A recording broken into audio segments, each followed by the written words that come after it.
just have to say that we are blessed to be in an Adventist family, but I don't have any particular opinion or importance or anything about denomination that brings elevate any from any standpoint.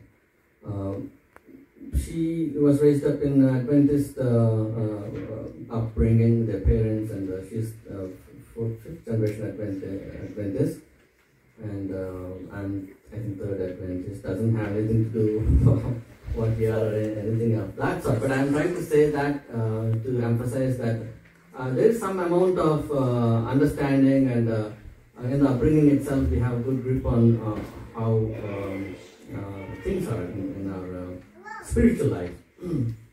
So all my years I've been so comfortable thinking that I know. That's my opinion. I felt like I know a lot.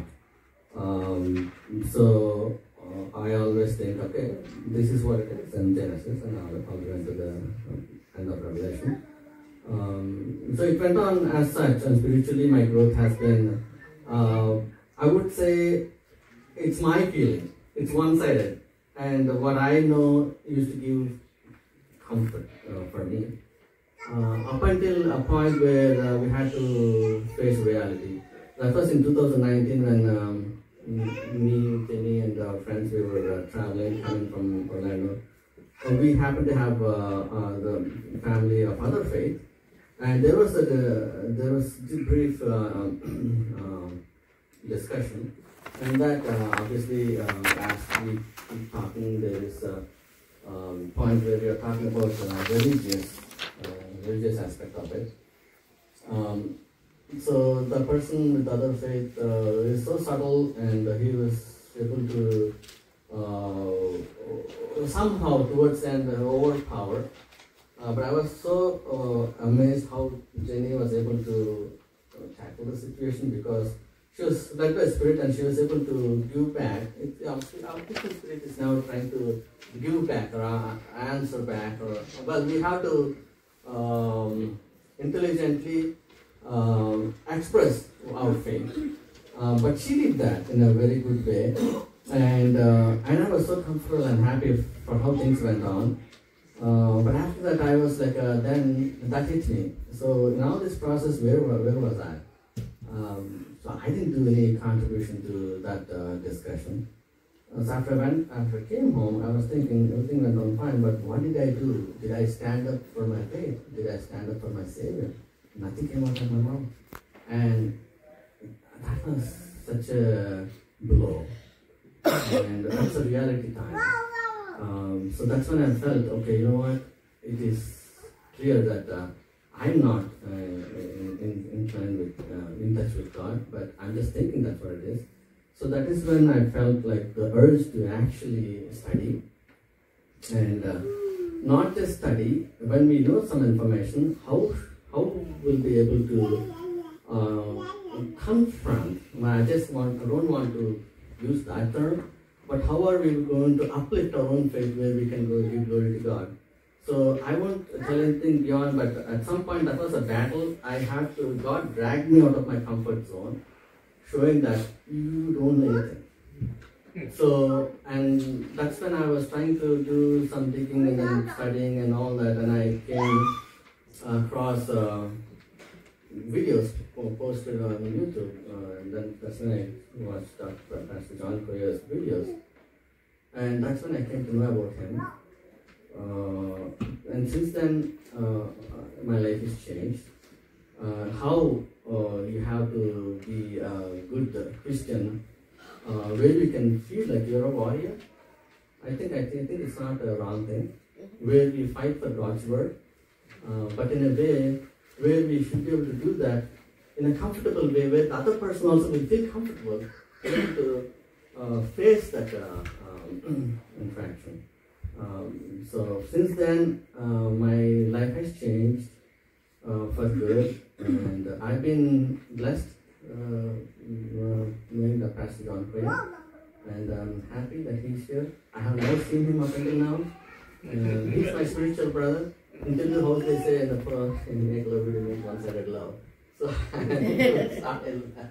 So it's all one-sided until we met with him, and it has been such a intense 4 days discussion with me, him, and Jenny sitting together, talking into deeper aspects of doctrines.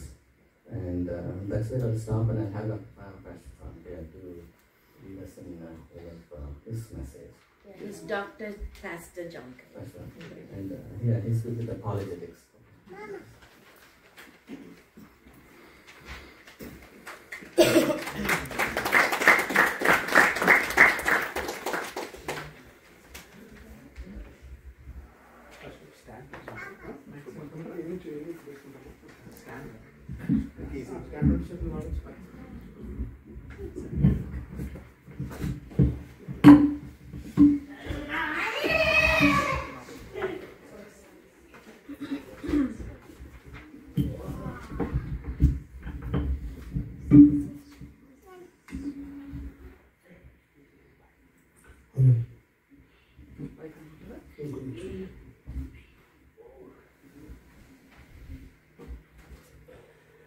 Okay,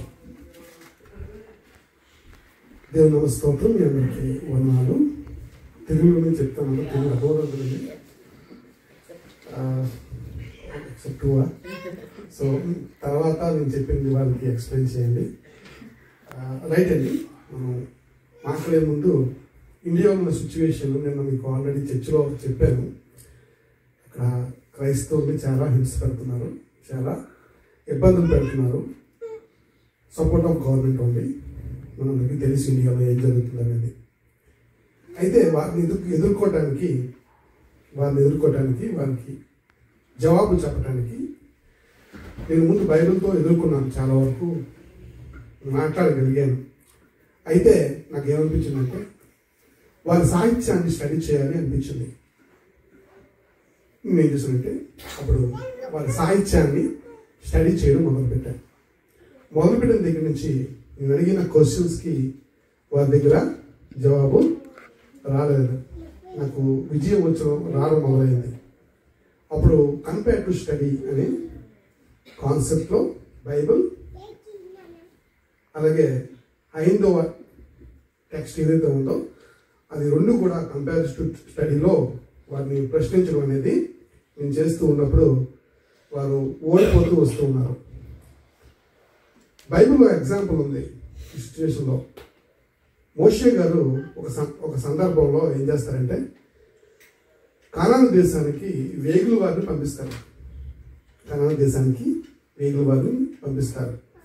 పంపించి అక్కడున్న పరిస్థితిని తెలుసుకోండి అని చెప్పినప్పుడు చాలామంది అక్కడికి వెళ్ళి ఏం చేస్తారంటే అక్కడ ఉన్న సిచ్యువేషన్స్ తెలుసుకుంటారు. వారు చెడ్డ సమాచారాన్ని తెస్తారు. అయితే జోషువా, కాలేబు వీళ్ళిద్దరూ కూడా మంచి సమాచారాన్ని తెస్తారు. దీన్ని బట్టి ఈ సిచ్యువేషన్ బట్టి మనకి ఏమర్థం అవ్వాలంటే శత్రువు ఎలాంటి వాడు, వాడి వీక్నెస్లు ఏంటి, వాడు ప్లస్లు ఏంటి, అంటే మరి ఏ విషయంలో బలవంతులుగా ఉన్నాడనే విషయాలు మనకు తెలుసుకోవాలంటే శత్రువు కోణం నుంచి కూడా మనం ఆలోచించాలి. ఆ విధంగా మోషే ఆ టైంలో గెలిచాడని చెప్పాలి కదా. మంచి సమాచారాన్ని ఎవరిచ్చారు? యోషువ, కాలేబు. చివరికి ఏమైందో తెలుసా? ఎవరైతే మంచి సమాచారాన్ని ఇచ్చారో వారు మాత్రమే పౌరుత్వం ప్రవహించే దేశానికి వెళ్ళగలిగారు. ఇద్దరే కదా వెళ్ళగలిగారు. మనందరికీ తెలిసిన చరిత్ర. కనుక పోరాటం చేసినప్పుడు శత్రువు ఉనికిని కూడా మనం తెలుసుకోవాలి అనేది నా ఉద్దేశం. అది మై ఒపీనియన్. సో మనం పాఠంలోకి వెళ్ళిపోదాం. మీ అందరికీ ఒక ప్రశ్న. మనందరికీ దేవుడు తెలుసా?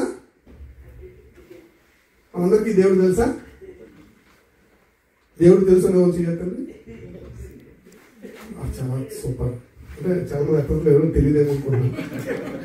సో నాకైతే దేవుడు తెలుసు. రెండో ప్రశ్న ఏంటంటే ఆయనకు నువ్వు తెలుసా? తెలుసు కదండి, ఆయన సర్వాజ్ఞుడు కనుక. అంటే ఏ రకంగా తెలుసు? మనం ఆయన అంటే మనకు చాలా ఇష్టం కదా, ఆయన అంటే మనకు చాలా ఇష్టం. కానీ ఆయనకి నువ్వంటే ఇష్టమా అనే విషయం మనం తెలుసుకోవాలి ఫస్ట్ ఆఫ్ ఆల్. ఓకేనా? అందుకే దేవుడి కోసం మనం ఆలోచిద్దాం. గలతీయులకు రాసిన పత్రిక బైబిల్లో వర్సెస్ ఉంది. గలతీయులకు రాసిన పత్రిక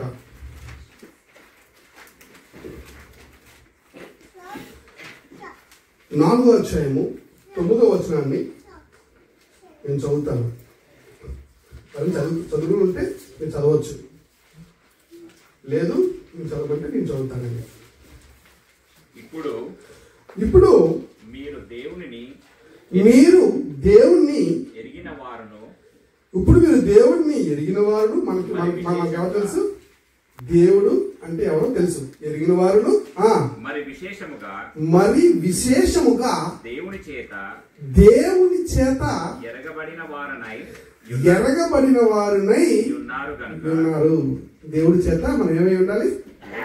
ఎరగబడిన వారుగా ఉండాలి అంటున్నాడు. చూడండి,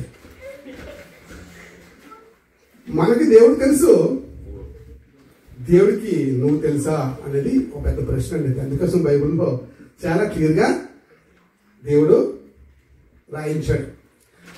ప్రపంచంలో ఉన్న వాళ్ళందరూ కూడా అన్వేషణ చేస్తారు దేవుడి కోసం కదా. వేరే మతాల్లో దేవుణ్ణి వెతుక్కుని వెళ్ళి దర్శిస్తూ ఉంటారు.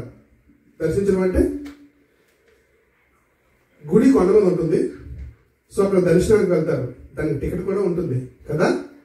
అందులో మళ్ళీ విఐపి టికెట్స్ కూడా ఉంటాయండి. ఫర్ ఎగ్జాంపుల్ తిరుపతి అని ఉంటుంది అనుకోండి, ఆంధ్రప్రదేశ్లో. అక్కడ గుడికి వెళ్ళాలంటే కొన్ని టికెట్లు నార్మల్ టికెట్స్ ఉంటాయి, కొన్ని టికెట్లు విఐపి టికెట్స్ ఉంటాయి. దేవుడు ఏం చేయాలి? వెళ్ళి దర్శించాలి. కానీ మన దేవుడికి ఉన్న గొప్పతనం ఏంటంటే ఆయనే వచ్చి మనల్ని దర్శిస్తుంటాడు. అది విచిత్రం కదా. అక్కడైతే ఎలాగుంది? మనం వెళ్ళి దర్శించాలి. ఇక్కడైతే ఎలాగుంది? ఆయన వచ్చి దర్శిస్తాడండి కదా. యెషయా గ్రంథంలో మాట్లాడుతుంది. యెషయా గ్రంథం 65:1-2 వరకు మనం చూస్తే దేవుడు దినమెల్లా తన చేతులు చాపి ఇలా ఉన్నాడట, కానీ మనం ఆయనకి రెస్పాండ్ అవ్వట్లేదు. ఆయనే వచ్చి మనల్ని ఏం చేస్తాడు? దర్శిస్తాడు. అంటే ఎంత గొప్ప దేవుడు ఉన్నాడో మనకు ఆలోచించండి. కానీ మనం ఏం చేస్తామంటే దేవుడి మీద నిర్లక్ష్యంగా దేవుడు మనం చూస్తూ ఉంటాం. ఆయన పనుల్లో మనం ఏం కనపరుస్తామంటే నిర్లక్ష్యం కనపరుస్తూ ఉంటాం అన్నమాట. ఇంకా దేవుడి విషయాల్లో నిర్లక్ష్యం మనం చేయకూడదు. ఎందుకంటే ఆయనే డైరెక్ట్ గా మనం ఏం చేస్తున్నాడు? వచ్చి దర్శిస్తున్నాడు అనే విషయాన్ని మనం అర్థం చేస్తాం. ఇప్పుడు కంపేర్ చేస్తాను, వాళ్ళకి మనకి కంపేర్ చేస్తాం. దాని తర్వాత అప్పుడు మనకి ఏమవుతుందంటే దేవుడి యొక్క గొప్పతనం, మనం ఏ స్టేజ్లో ఉన్నామో, మనకి దేవుడు ఎంత అదృష్టాన్ని తీసుకొచ్చి పెట్టాడో మనకి అర్థమవుతుంది. నా దగ్గర పుస్తకం ఉంది, దీని పేరు మనుస్మృతి. దీనికోసం పేరు విన్నారా? డాక్టర్ బిఆర్ అంబేద్కర్ గారు December 25th ఏమండి దీన్ని అందరి ముందు తగలబెట్టారు. ఎందుకంటే ఇది కుల వ్యవస్థని తీసుకొచ్చిన గ్రంథం. ఇండియాలో క్యాస్ట్ డిస్క్రిమినేషన్ వచ్చిందంటే కారణం ఏంటి? మనుస్మృతి. ఈ మనుస్మృతి 8వ అధ్యాయంలో ఏమని రాస్తుందంటే,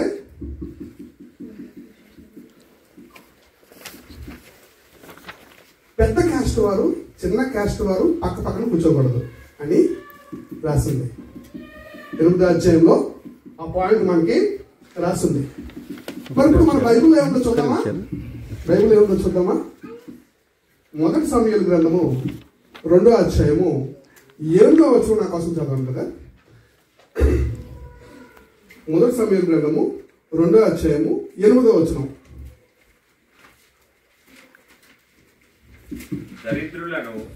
దరిద్రులను అధికారులతో కూర్చుండబెట్టుటకును మహిమగల సింహాసనమును స్వతంత్రింపజేయుటకును వారిని మట్టిలో నుంచి ఎత్తువాడు ఆయనే. ఎంత బాగుంది కదండి బైబిల్, ఎంత బాగుంది కదా. ఇదేమైంది? కిందకి వెళ్ళిపోయింది. ఇదేమైంది? పైకి వెళ్ళిపోయింది. అవునా కదా? అందరినీ సమానంగా చూస్తున్న దేవుడు మన దేవుడు అయితే వాళ్ళ గ్రంథంలో ఏం రాసింది? ఇద్దరు ఒక కుర్చీలో కూర్చోకూడదు పక్క పక్కన అని రాసింది. గమనించారా? అంటే ఎంత డిఫరెన్స్ ఉందో చూసారు రెండాటికి. అంటే మన దేవుడు చాలా గొప్ప విషయాలు మన గ్రంథంలో రాసి పెట్టాడు అనే విషయాన్ని మనం అర్థం చేసుకోవాలి. ఈ గ్రంథం అనుకుంటే తెలుసా, ఈ గ్రంథాలని అందరూ చదవకూడదు. ఈ గ్రంథాలని అందరూ చదవకూడదు, కానీ బైబిల్ని అందరూ చదవచ్చా? ఎక్కడైనా అలాంటి విషయాలు ఉన్నాయా బైబిల్లో అందరూ చదవచ్చని? ఎవరు చెప్పగలరా? ఈ బైబిల్ అందరూ చదవచ్చు, కొందరు చదవాలా? చాలా సంవత్సరాలు హిస్టరీలో అందరూ చదవలేదు ఇది. అవునా? ఇది ఫ్యాక్ట్, ఇది హిస్టరీ, అది హిస్టరీ. ఏమంటారు? కానీ ఓన్లీ క్యాథలిక్స్ అంత పోపుల దగ్గర, ఫాదర్స్ దగ్గర ఇది మరుగే ఉండిపోయింది. అందరూ చదివేవారు కాదు. కానీ బైబిల్లో 2 రాజుల గ్రంథం 23వ అధ్యాయం 1 నుంచి 3 వరకు మనం చదువుకుంటే మీరు ఇంటికి చదువుకుంటే రాసుకోండి. చాలా ఇంపార్టెంట్ రెఫరెన్స్ ఇవన్నీ కూడా. 2 రాజుల గ్రంథం 23 నుంచి 23 అధ్యాయము 23 చాప్టర్ 1 నుంచి 3 వరకు చూస్తే అక్కడ రాజు ఏం చేస్తాడంటే పేదవారి దగ్గర నుంచి యాజకుల వరకు అందరినీ తీసుకొచ్చి నుంచోబెట్టి అందరి ముందు గ్రంథాన్ని చదువుతారండి. అందరూ వినాలి, అందరూ ఏం చేయాలి? పాటించాలి. కానీ ఈ గ్రంథంలో అందరూ వినకూడదు. విన్నావో సలసల మరిగే నూనెని తీసుకొచ్చి ఏం చేస్తారంటే చెవుల్లో పోసేవారు. ఒక దీన్ని చదివావో అందరి ముందు నోట్లో వేడి నూనెని పోసేయాలి అని 8వ అధ్యాయంలో ఈ గ్రంథంలో రాసింది. గమనించండి. ఇక ఇంకో విషయాన్ని మీకు తెలియజేయాలనుకుంటున్నాను. మీరందరూ యుఎస్లో ఉంటారు కనుక ఇది చాలా ఇంపార్టెంట్. మీ అందరికీ ఇస్కాన్ కోసం తెలుసా అండి? తెలుసా? తెలుసు చాలా మందికి ఇస్కాన్ కోసం. ఇస్కాన్ అంటే ఎవరిని ఆరాధిస్తారు వాళ్ళు? లార్డ్ కృష్ణ. ఆ లార్డ్ కృష్ణ కోసం చెప్పే ముందు ఫస్ట్ జీసస్ క్రైస్ట్ కోసం చెప్తారు. జీసస్ క్రైస్ట్ కోసం చెప్తారు. ఏమండి? కృష్ణ జీసస్ ఒకటే అని చెప్పి అప్పుడు కృష్ణ కోసం చెప్తారు. అయితే విచిత్రం ఏంటంటే వారు కృష్ణని ఒక కొత్త రకంగా మీకు పరిచయం చేస్తారు. ఎలాగో తెలుసా? ఆయన పేరు ఏంటో తెలుసా? అమెరికాలో ఉన్న కృష్ణుడి పేరు తెలుసా? ఆయన పేరు గౌరంగ. ఆయన పేరేంటి? గౌరంగ. ఓకేనా? కృష్ణుడు ఎలా ఉంటాడని మనందరూ తెలుసు. యాజ్ ఇండియన్స్ అందరికీ తెలుసుగా. ఎలా ఉంటాడు కృష్ణుడు? నల్లగా ఉంటాడు. కానీ ఈ కృష్ణుడు ఎంత ఎలా ఉంటాడు తెలుసా? తెల్లగా ఉంటాడు. అంటే తెల్లల మధ్య కృష్ణుని పరిచయం చేయాలంటే తెల్ల కృష్ణుని పరిచయం చేస్తే అప్పుడు ఈజీగా యాక్సెప్ట్ చేస్తారని చెప్పి ఈ దేవుణ్ణి పరిచయం చేశారు. చైతన్య స్వామిని అలాగే గౌరంగా అని ఈయన పేరు పెట్టి ఈయన తీసుకొచ్చారండి అమెరికాకి. ఇక అమెరికన్స్ అందరూ కూడా డ్యాన్స్ చేయడం మొదలుపెట్టారు. అవునా? మీరు చూస్తుంటారు అప్పుడప్పుడు వాళ్ళు వచ్చి మీతో మాట్లాడుతుంటారు. కొన్ని స్ట్రీట్స్లోకి వచ్చి మాట్లాడుతుంటారు కదా. మరి ఈ దేవుడు కృష్ణుడు ఏం చెప్పాడు తెలుసుకోవద్దా? తెలుసుకున్నావా? తెలుసుకున్నా ఏం చెప్పాడు? అది ఇంకో పుస్తకం చూడండి. దీని పేరు భగవద్గీత. ఓకేనా?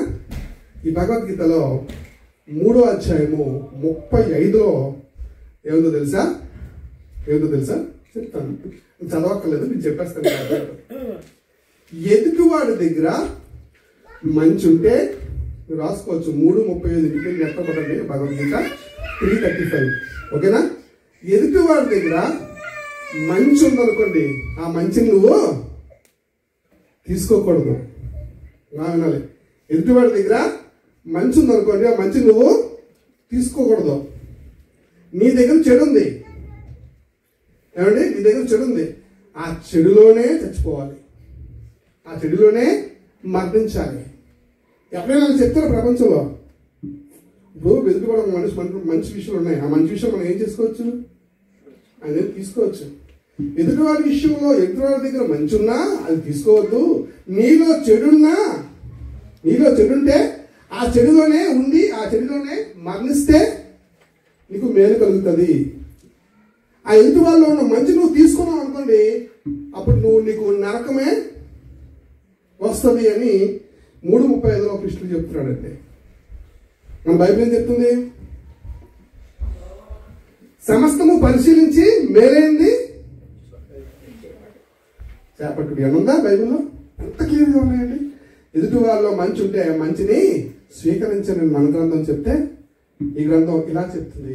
మన దేవుడు ఈ విషయంలో గొప్పవాడా కాదా? చాలా గొప్పవాడండి.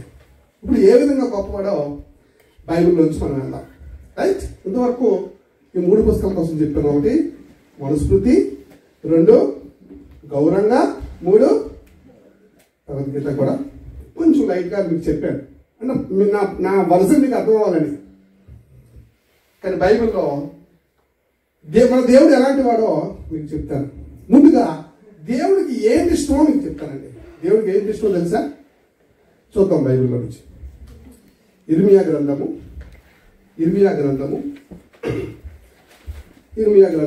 9వ అధ్యాయము 23 నుంచి 24 వరకు మనం చదివితే కనుక అక్కడ ఏముందో చూద్దాం. The book of Jeremiah 9th chapter 23, 24.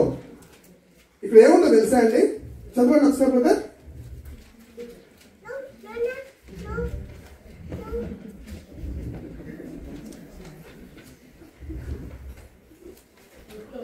చదువుతారా? ఇది ఒకటి చదవండి, మిగతా నేను చదువుతాను.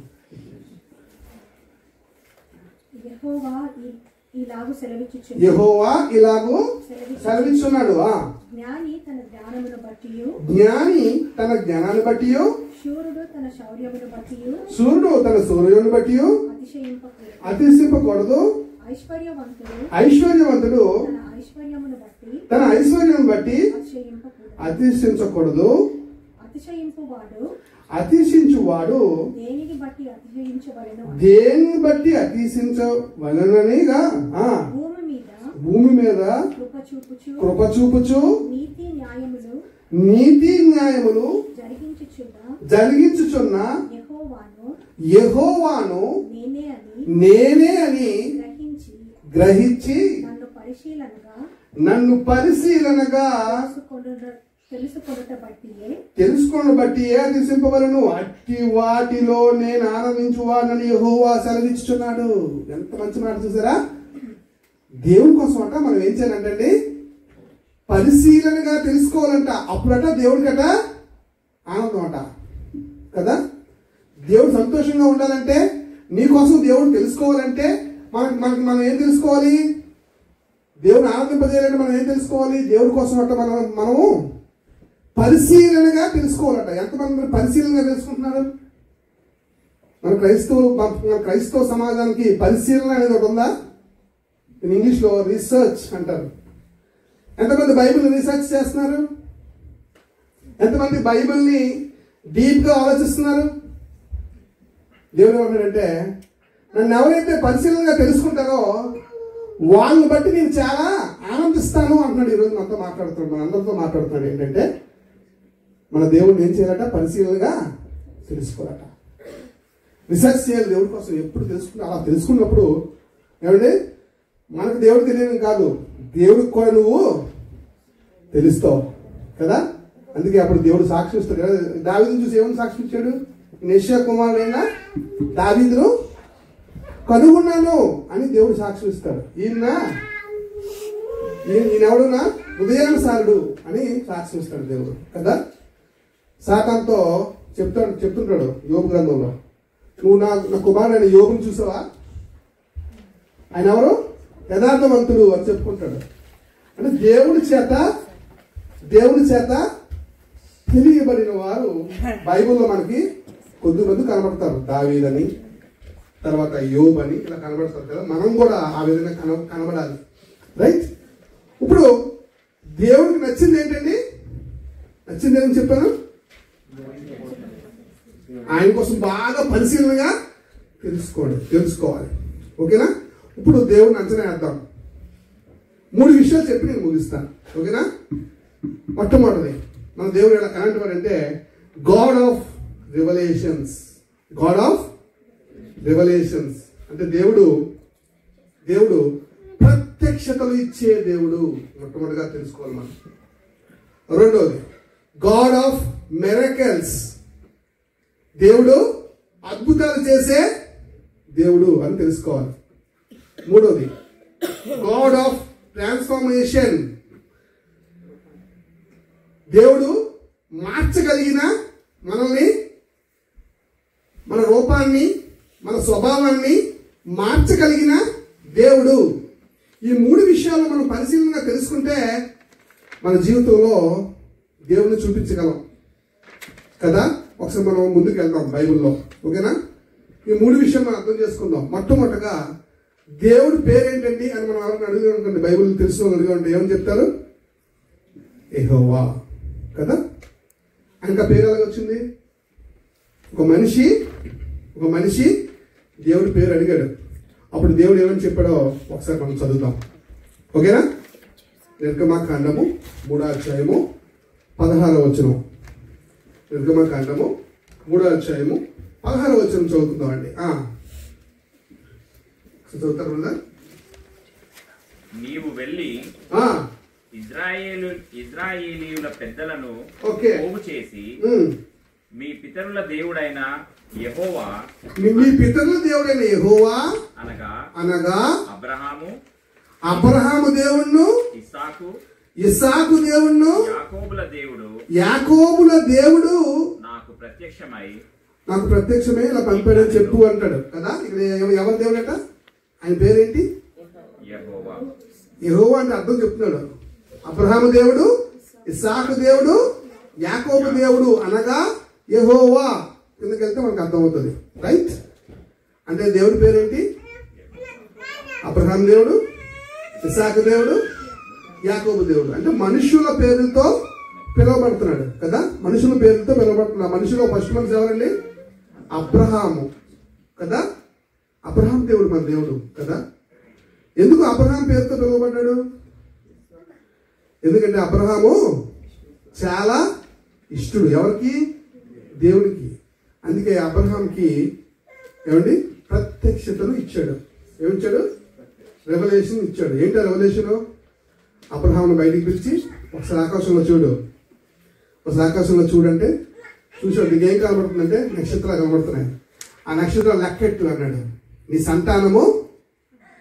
సంతానము నక్షత్రాల వలె అవుతుంది అన్నాడండి. ఇక్కడ సీక్రెట్ ఏంటంటే ఆ సంతానంలో నుంచే యేసు ప్రభువు వచ్చారు కదా. అందుకే గలతీ పత్రికలో ఆ సంతానము క్రీస్తే అంటాడు కదా. ఆ సంతానం ఎవరు? క్రీస్తే అనే పదం మనకు బైబిల్లో కనబడుతుంది. కనుక మన దేవుడు ఎవరు? గాడ్ ఆఫ్ రెవల్యూషన్స్ కదా. ఆయనకు ప్రత్యక్షత ఇచ్చాడు. ఆ రోజు ఆ నక్షత్రాలు చూసినప్పుడే ఆయనకు ఒకటి అర్థం కావాలి. ఏంటంటే నా సంతానంలో నుంచి ఎవరు వస్తారు? లోకరక్షకుడు వస్తాడు అనే విషయం ఎవరికి అర్థమైంది? అబ్రహాముకి అర్థమైంది. ఇక్కడ మనకి ఏమర్థం అవుతుందంటే అబ్రహాము దేవుడు అని ఎందుకు పిలువబడ్డాడంటే దేవుడు ప్రత్యక్షత ఇచ్చిన అబ్రహాముకి. ఆ ప్రత్యక్షతలో యేసుని అబ్రహాము చూడడం జరిగింది. గమనించాలి, మనం అర్థం చేసుకోవాలి. ఇక రెండో వ్యక్తి పేరు ఏంటండి? ఇస్సాకు ఉన్న స్పెషాలిటీ ఏంటి? చాలా అబ్రహాం ఉన్న స్పెషాలిటీ ఎక్కువ చెప్తారండి. నేను విన్న ప్రశ్నకాలలో యాకోబు కోసం ఎక్కువ చెప్తారు, కానీ ఇస్సాకు కోసం చాలా తక్కువ చెప్తారు. ఎందుకో తెలియదు. కానీ ఇస్సాకు కోసం కూడా చాలా విషయాలు ఉన్నాయండి. అబ్రహాం గారి దగ్గరికి దేవుడు వచ్చి నువ్వు ఎంతగానో ప్రేమించిన నీ కుమారుణ్ణి నాకు బలిగా అర్పించు అనేసాడండి. చాలా ప్రేమించాడు. ఎవరిని? ఇస్సాకుని. అప్పుడు అలాగే దేవాన్ని చెప్పి వెళ్ళిపోతాడు. అబ్రహాం వెళ్తున్నప్పుడు ఏం జరుగుతుందో కొన్ని సిచ్యువేషన్స్ చదివితే చాలా బాగుంటాయండి. చదివితే టైం ఎక్కువ అయిపోతుంది కనుక నేను ఎక్స్ప్లెయిన్ చేస్తాను. ఏమండి ఈ సందర్భం ఎక్కడ ఉంటుందంటే 22వ అధ్యాయము, ఆదికాండం 22వ అధ్యాయము 4 నుంచి 5 వరకు, తర్వాత 7 నుంచి 8 వరకు ఇంటికి చదివితే మీకు అర్థమవుతుంది. ఏమీ లేదు. అబ్రహాము ఇస్సాకు ఇద్దరు సర్వెంట్స్ కదా. ఇద్దరు సర్వెంట్స్ వెళ్తారు కొండ మీద బలివ్వాలి. ఎవరిని? ఇస్సాకుని. అప్పుడు అబ్రహాము ఒక దగ్గరికి వచ్చి ఆ ఇద్దరి సర్వెంట్స్తో చెప్తాడు. ఏంటో తెలుసా? మీరు ఇక్కడే ఉండండి, నేను పని ముగించుకొని తిరిగి వస్తాను. ఏమండి? పని ముగించుకొని తిరిగి వస్తాం. నేను నా కొడుకు ముందుకు వెళ్తాం. అక్కడ ఒక పని ఉంది మాకు, ఆ పని ముగించుకొని మళ్ళీ వస్తాం అన్నాడు. ఎంత విశ్వాసం కదా! ఎలా చెప్పి తిరిగి వస్తానని? నేను వెళ్తాను కానీ నా కొడుకు రాడు అని చెప్పాలి. యాక్చువల్లీ ఏమని చెప్పాలి? నేను వెళ్తాను, తీసుకెళ్తున్నాను, నా కొడుకే రాడు, నేను ఒకరినే తిరిగి వస్తానని చెప్పాలి యాక్చువల్లీ. కానీ ఏం చెప్తున్నాడు ఆ ఇద్దరు సర్వెంట్స్తో? మళ్ళీ తిరిగి వస్తాను అని చెప్పాడు ధైర్యంగా. వెళ్తున్నాడు. వెళ్తున్నప్పుడు కొడుకు అడుగుతున్నాడు ఏమని? నాన్నగారు కట్టెలు ఉన్నాయి, కత్తి ఉంది, అన్నీ ఉన్నాయి, కానీ బలి అర్పించడానికి ఇది గొప్ప లేదండి అని అడుగుతున్నప్పుడు, అంటే నువ్వేం కంగారు పడకు, దేవుడే చూసుకుంటాడు. దేవుడే అక్కడ కూడా విశ్వాసం చూపించాడు. చూడు, దేవుడే చూసుకుంటాడు, నువ్వు కంగారు పడుకున్నాడు అంటే అర్థం ఏంటి? తెలుసు అబ్రహాంకి దేవుడే చూసుకుంటాడని తెలుసు. ఎలా తెలుసు దేవుడు చూసుకుంటాడని? ఏమండి కదా? అప్పుడు తండ్రికి లోబడి వెళ్ళిపోతున్నాడండి. తండ్రి మాట నమ్మాడు బాగా. ఇసాకు చాలా బాగా నమ్మాడు. సరే రండి, నువ్వు చెప్పావు కదా, ఓకే వెళ్ళిపోదాం అని చెప్పి ఇద్దరు వెళ్ళిపోయారు. వెళ్ళిపోయిన తర్వాత కట్టెల మీద పడుకోబెట్టిన తర్వాత దేవుడు మాట్లాడుతున్నాడు. ఆ మాట మనం చదువుతాం, ఓకేనా? ఆ మాట చదువుతాం. 22వ అధ్యాయము 13వ వచనం చదవండి. 13వ వచనం, 22వ అధ్యాయం ఆదికాండము 13వ వచనం. జెనసిస్ 22:13. అక్కడ ఏముందో చదువుతాం. అప్పుడు అబ్రహాము కన్నులెత్తి చూడగా పొదలలో కొమ్ములు తగులుకొని ఉన్న ఒక పొట్టేలు వెనుక తట్టున కనబడెను.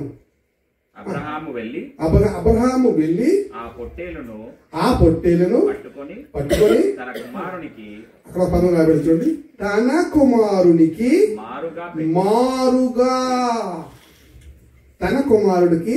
మారుగా పెట్టి దహన బలిగా అర్పించాను. మారుగా, ఈ మారుగా పదం మనకి ఎవరు గుర్తొస్తుంటారు? ఎవరు గుర్తు రావాలి యాక్చువల్లీ? ఎస్, మారుగా అంటే మనం చేసే పాపాలకి మారుగా ఎవరు బలైపోయారు? యేసు ప్రభు వారు బలైపోయారు కదా. అక్కడ సిచ్యువేషన్ కి, ఆ పొట్టేలకి ఎవరు గుర్తు? ఆ సందర్భానికి ఎవరు గుర్తు? యేసుక్రీస్తే గుర్తు కదా.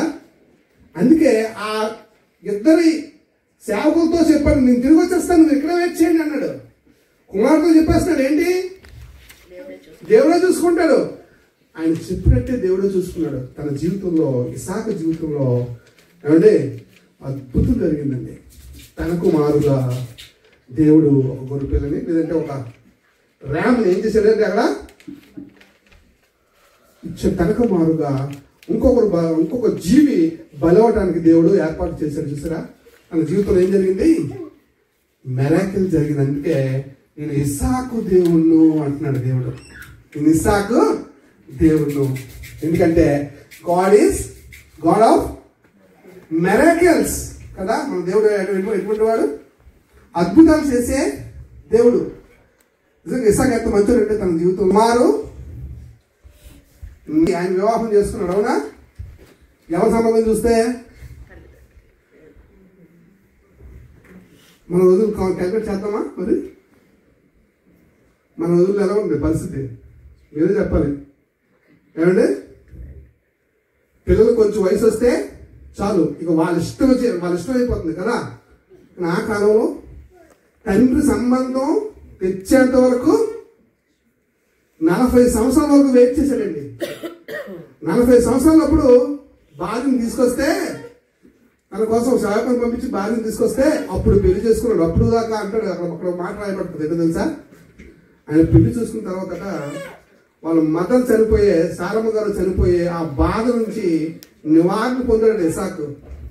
హౌ ఒబీడియన్ ఈజ్ అన్న ఒక మాట చెప్పాలంటే ఎంత లోబడి చూసారా తండ్రికి కదా. కనుక ఇసాకు లాంటి పిల్లలు మనకు కావాలి అని కోరుకోవాలి మనం. ఎందుకంటే అంత మంచి కొడుకు. ఎవరు? తండ్రి సంబంధం తెస్తే గానీ సంబంధం లేదు, ఏది లేదు, నేనే చూసుకుంటాను అంటారు ఈ రోజుల్లో పిల్లలు. అవునా కదా? చెప్పాలి, మీరే చెప్పాలి ఏమండి. కానీ ఇసాక్ అలా కాదండి. తండ్రి గారు 40 సంవత్సరాలు వచ్చిన వరకు సంబంధం చూస్తే కానీ వివాహం అవ్వలేదు. ఎంత మంచిది కదా కదా. అందుకే గాడ్ ఆఫ్ మిరాకిల్స్, తన జీవితంలో దేవుడు అద్భుతాలు చేశాడు ఇసాకు జీవితంలో. అందుకే నేను ఇసాకు దేవుణ్ణు.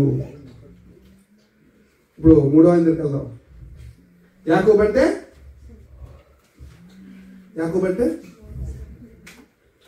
చెప్పండి. చెప్పాలి, మోసగాడు.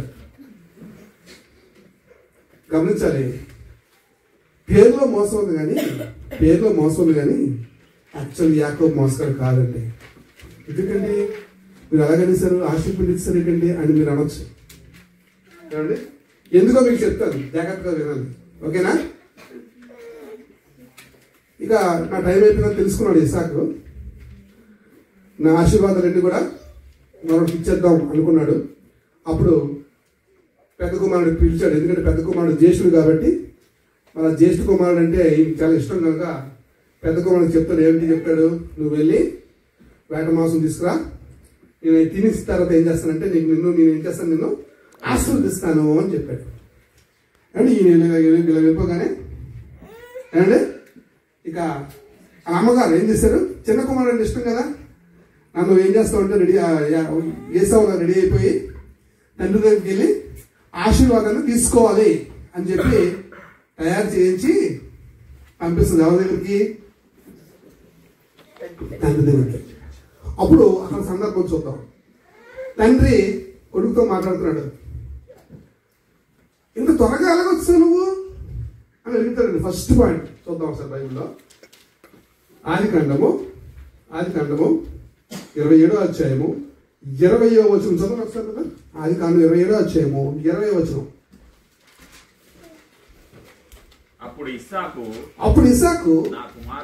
నా కుమారుడా ఎంత శీఘ్రముగా అది నీకు ఎలా దొరికింది, ఆ జంతువు నీకు ఎలా దొరికింది, నువ్వు వేట తెచ్చేవి అని అడుగుతాడు. చూడండి, అడగగా అతడు నీ దేవుడైన యెహోవా నా ఎదుటికి దాన్ని రప్పించాడు. దేవుడు రప్పించాడా? అబద్ధం అనుకుంటున్నారా? ఇది కాదండి, నిజమేది. అబద్ధం అనుకుంటారు. నీ దేవుడైన యెహోవా దాన్ని నా దగ్గరికి రప్పించుట చేతనే అది చెప్పాను అని చెప్పాను. దేవుడైన యెహోవా నా దగ్గర రప్పించాడు. ఎలా? యాకోబు గర్భంలో ఉన్నప్పుడు లోపల బెడ్లు ఏం చేసుకున్నారు తెలుసా? ఫైటింగ్ చేసుకుంటారట. ఫైటింగ్ చేసుకుంటే తల్లి వెళ్తుంది. తల్లి విచారణ చేయడానికి దేవుడి దగ్గరికి వెళ్తుంది. సీక్రెట్ గా దేవుడి దగ్గరికి వెళ్తుంది. వెళ్ళి అడుగుతుంది, ఏంటి ప్రభువా ఇలా లోపల ఇద్దరు కొట్టుకుంటారు, ఏంటి సంగతి అని. అప్పుడు దేవుడు చెప్తాడు, చిన్నవాడు గొప్పవాడు అవుతాడు, పెద్దవాడు చిన్నవాడికి దాసుడు అవుతాడని. ఏమండి, ఇదేంటిది? ముందుగానే దేవుడు తీసుకున్న నిర్ణయం కదా, ప్రణాళిక ఉన్నాడా? అందుకే నేను ఇస్సాకుని ప్రేమించితిని, ఏసావుని ద్వేషించితిని అని మలాకి గ్రంథంలో ఉంది. ఏమండి, అక్కడ అడుగుతుంది, తల్లి అడుగుతుంది, ఎందుకు ఇలా జరుగుతుందంటే దేవుడు చెప్తున్న ప్రవచనాన్ని ఒకసారి చూద్దాం. అక్కడ ఏమని చెప్తున్నాడో 24వ అధ్యాయం అనుకుంటా, ఒకసారి చూద్దాం. ఆదికాండం 24వ అధ్యాయము. ఆదికాండము 25వ అధ్యాయం 23వ వచనం నుంచండి. 2 జనములు నీ గర్భములో గలవు, 2 జనపదములు నీ కడుపులో నుండి ప్రత్యేకంగా వచ్చును. ఒక జనపదము కంటే ఒక జనపదము బలిష్టమై ఉండును, పెద్దవాడు చిన్నవాడికి దాసుడగును. ఇది ప్రణాళిక, ఇది ప్రవచనం. దేవుడి యొక్క ప్రవచనం చెప్తాడు. అదే ప్రకారంగా నెరవేరింది తన జీవితంలో. ఏమండి, తన జీవితంలో నెరవేరింది. దేవుడు ఎవరిని యాక్సెప్ట్ చేశాడు? అక్కడ యాకోబుని యాక్సెప్ట్ చేశాడు. ఎందుకో తెలుసా? ఒకసారి సందర్భంలో మంచిగా కూర వండుతున్నాడు, చికెన్కాయ కూర. ఎవరు? యాకోబు గారు వండుతుంటే మనడు వచ్చాడు. ఎవరు? ఏసావు వచ్చాడు. నాకు చాలా ఆకలిగా ఉంది, నాకు పెట్టవా అని అడిగాడు. అయితే ఒక పని చేయాలి, నేను జ్యేష్ఠత్వం నాకు ఇచ్చే, అప్పుడే పెడతానంటే, ఓ జ్యేష్ఠత్వమే కదా తీసుకో అనేసాడు. అంతే, అంత సింపుల్గా చెప్తాడండి. ఆ విషయాన్ని కొత్త నిబంధనలో చెప్తాడు దేవుడు. భ్రష్టుడైన ఏసావు, జ్యేష్ఠత్వపు హక్కును అమ్మిన భ్రష్టుడైన ఏసావు అని కొత్త నిబంధనలో దానికోసం ప్రస్తావిస్తాడు దేవుడు. అర్థం చేసుకోవాలి ఏమండి, ఎవరి మెంటాలిటీ ఏంటో, ఎవరి పరిస్థితి ఏంటో మనం పుట్టక ముందే ఎవరికి తెలుసు? దేవుడు తెలుసు. అందుకే యాకోబు అంటాడు, ఇది నీ దగ్గరికి ఎవరు తీసుకొచ్చాడంటే నీ దేవుడైన యెహోవా తీసుకొచ్చాడు. ఏమండి అని అనగానే అప్పుడు అది ఆస్వాదిస్తానని చెప్పి దగ్గరికి వస్తాడండి. గొంతేమో ఎలాగుంది? యాకోబులా ఉంది, పట్టుకుంటే ఏసావులో ఉంది అని చెప్పి చూసి ఏం చేస్తాడంటే ఆస్వాదిస్తాడు. ఆస్వాదించినప్పుడు ఎలా ఆస్వాదిస్తున్నాడో ఒకసారి చూద్దామండి. 27వ అధ్యాయము 27వ వచనంలో ఒక మాటను చూద్దాం. ఒకసారి ఒక మాటను చూద్దాం. 27 అండి. అతడు దగ్గరకు వచ్చి అతన్ని ముద్దు పెట్టుకొనెను. అప్పుడు అతను అతని వస్త్రములను వాసనను చూచి ఎలాగ ఆశీర్వదిస్తున్నాడో, కొడుకుని ఎలాగ ఆశీర్వదిస్తున్నాడో చెప్తున్నాడు అనమాట. తన వస్త్రము దగ్గర తీసుకొని అతన్ని వాసన చూసి, స్మెల్ చూసి అతను దీవించి ఇలా అన్నాడంట. ఏమని? ఇదిగో నా కుమారుని వాసన యెహోవా దీవించిన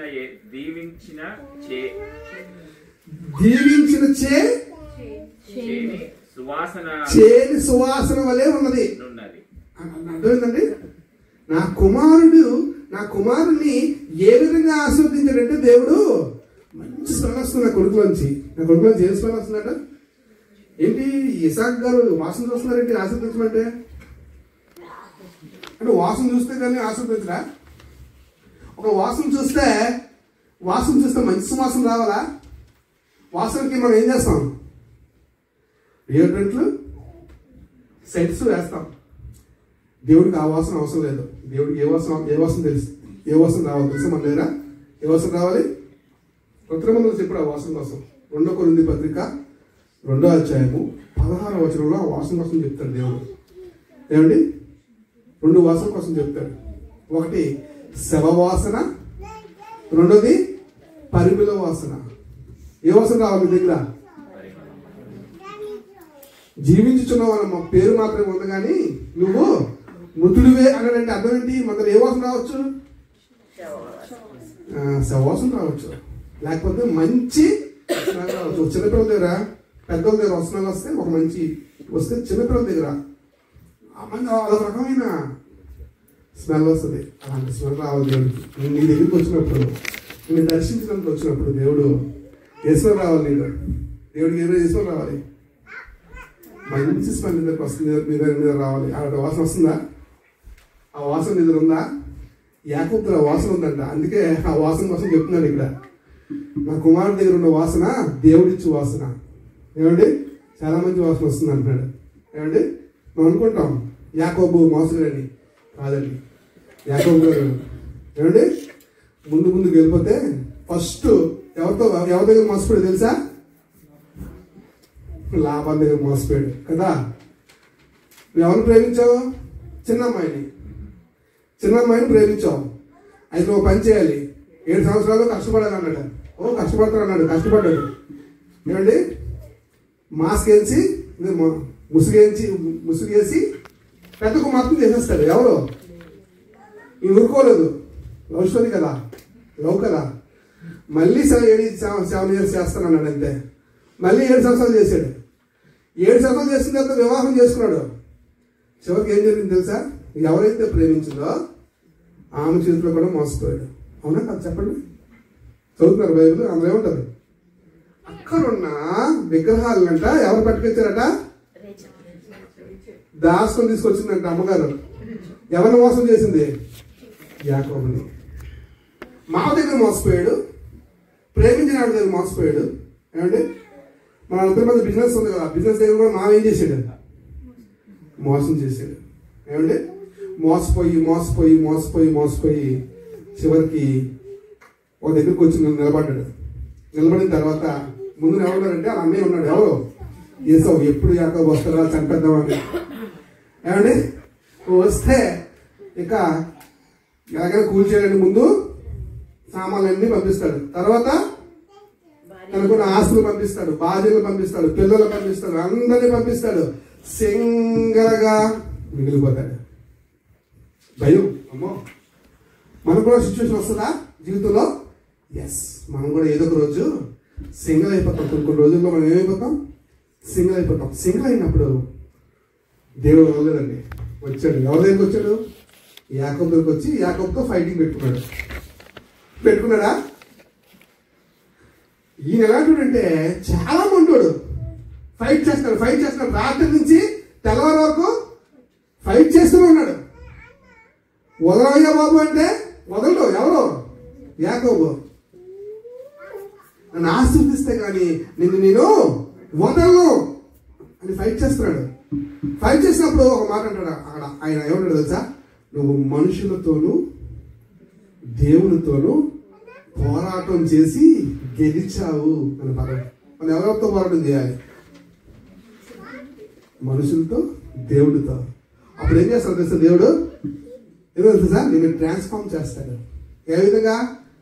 నువ్వు మనుషులతోనూ దేవునితోనూ పోరాడు గెలిచితో కనుక నీ పేరు ఈ రోజు నుంచి యాకోబు అనే మోసగాడు కాదు. నీ పేరేంటి ఈ రోజు నుంచి? ఇజ్రాయేల్.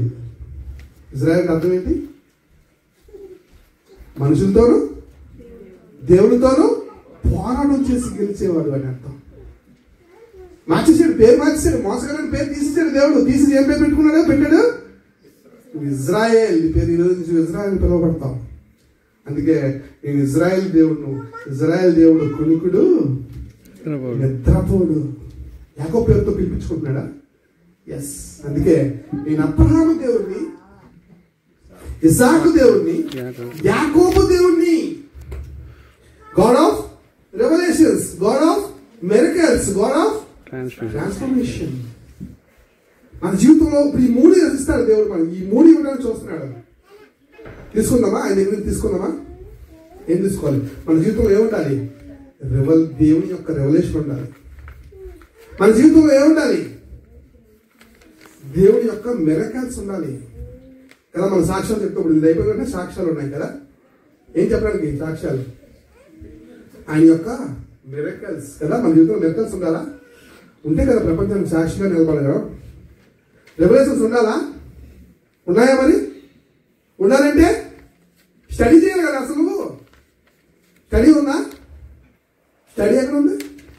పాస్టర్ చెప్తే విన్నాం, పాస్టర్ చెప్తే రాసుకున్నాం, అంతవరకే. ఓన్గా బైబిల్ చదివిన లేరు, కరువు అయిపోయారు. అక్కడక్కడ నేను ఎందుకు వచ్చిన పరిస్థితి వేరు. కానీ బ్రదర్ సిస్టర్ నేను చూశానండి. చాలా చక్కగా ఆయన వారు రీసెర్చ్ చేస్తారు.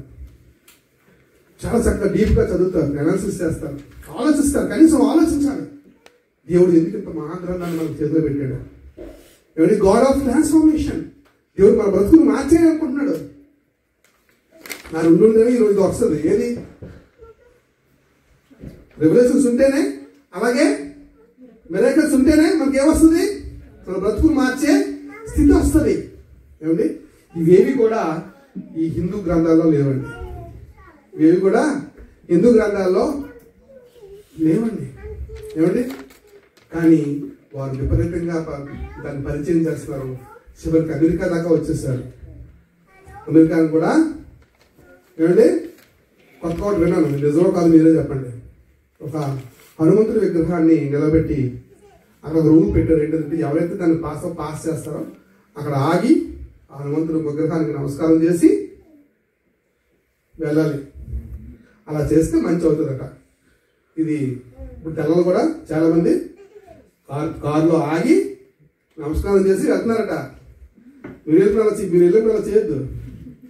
ఏమండి? షడ్రక్, మెషక్, అబ్దెనగో అలా చేశారా? చేయలేదండి కదా. కనుక మొత్తం అంతా ప్రపంచం అంతా పొల్యూట్ చేస్తున్నారు. ఒక పక్క చాలా కల్ట్ బోధలు పొల్యూట్ చేస్తుంటే, చాలా మిగతా వారు కూడా పొల్యూట్ చేస్తుంటే, ఇప్పుడు వీరు కూడా తయారయ్యారు మనకి పొల్యూట్ చేయడానికి. కానీ మన దేవుణ్ణి మనం ఏం చేయాలి?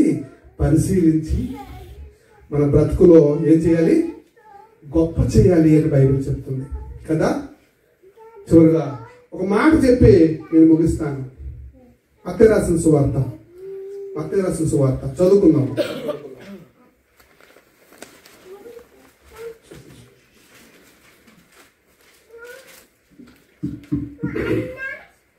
మత్తయి సువార్త 5వ అధ్యాయము 16వ వచనం. చదవండి. మనుషులు మీ సత్క్రియలను చూచి మనుషులు మీ సత్క్రియలను చూచి పరలోకమందున్న మీ తండ్రిని మహిమపరచునట్లు వారు ఎదుట మీ వెలుగు ప్రకాశింపనీయుడి. అంత మంచి మాట కదండి ఇది. ఏమండి? మనుషుల దగ్గరట మన సత్క్రియలు చూసి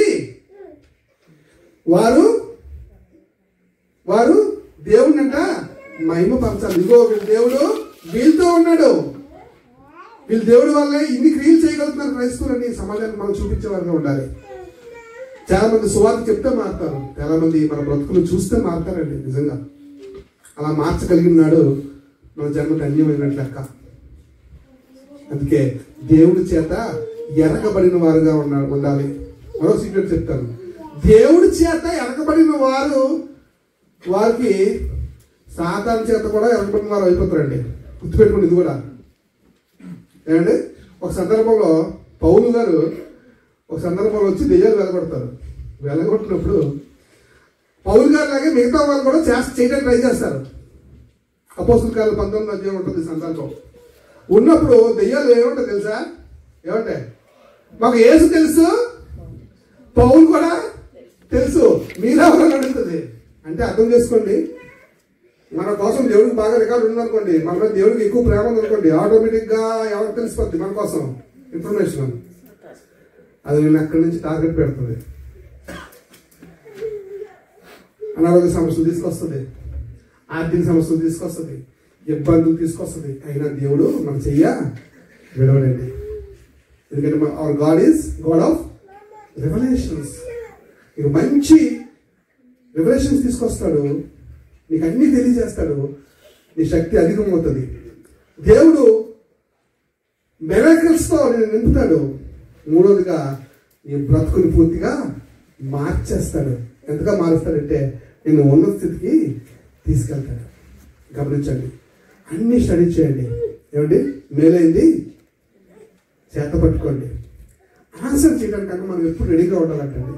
రెడీగా ఉండాలంటే ఏమైనా క్వశ్చన్ చేశారు అనుకోండి, నేను ఏసుక్రీస్తు లేదంటే ఏంటి మీకు ఏం కెపాసిటీ ఏంటంటే వెంటనే మనం ఏమై ఉండాలి?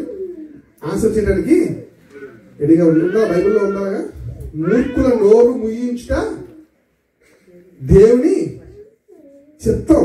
తెలుసా? రిఫరెన్స్ చూసారా? మూర్ఖులు దేవుడు మన ద్వారా అవతల నోరు ముగించారంట. ఆ విధంగా క్రైస్తవులు ఉన్నప్పుడు మనం గెలుస్తామండి. క్రైస్తవుడికి ఏముందో తెలుసా? పోరాటం ఉంది. ఎంతమంది అవుతారండి క్రైస్తవులు పోరాటం ఉందని? 1, 2, 3 ఎక్కువ మంది అర్థంలో చెయ్యాలి. అంటే అర్థం ఏంటి? నేను ఒక దగ్గర ప్రసంగం వెళ్ళినప్పుడు ఈ ప్రశ్న వేస్తే పాస్టర్ గారు చేతులండి ఏసారు చేతులు అంటే అసలు క్రైస్తవులు పోరాటంలో తెలిసాడు. నేను షాక్ అయిపోయాను. ఏం లేదట, ఎంత జరుగుతుంది బయట, మనం అటాక్ ఇంత జరుగుతుంది, క్రైస్తవులు పోరాటం లేదా? బోధ నిమిత్తము పోరాడాలి.